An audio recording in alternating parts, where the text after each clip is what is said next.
I thirst. Simple words, human words, words that we have said to a friend, a loved one, a spouse when we have needed a glass of water, perhaps even a glass of wine. Words that strike at the heart of our need for sustenance.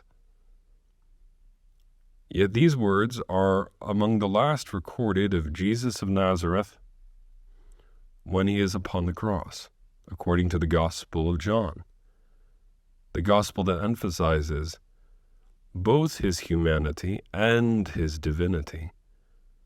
The Word became flesh and dwells among us. And it is this word that reflects, of course, the earthly agony of Jesus, who, dying of asphyxiation on the cross, plainly and simply is enduring pain and a need for material relief. And yet, if anyone knows anything about the power of the Word made flesh, there is always a meaning behind a meaning. I thirst is also Christ's personal thirst for you, to be in union with you again. After we, humanity, have fallen from the garden and are estranged.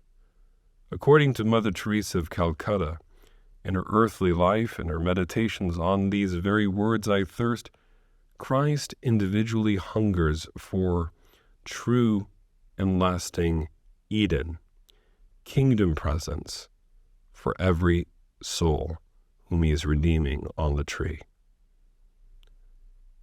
Just as man and woman ate of the lechem, the fruit of darkness, and fell from grace in the garden, so too the tree of the cross, according to the Gospel of John, is also planted in a garden. And it is the empty tomb, according to John's Gospel, that is also located in a garden location, not far away. And so what we see here is Christ offering his life in exchange for ours to bring us back into that covenant reality. He thirsts for our salvation. He thirsts for our wholeness.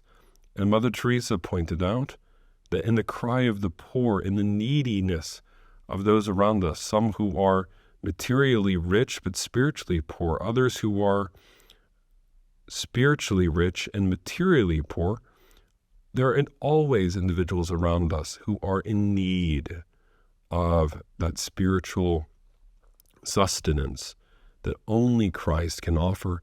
And he clearly, according to this passage, understands and knows what it is to enter into that pain.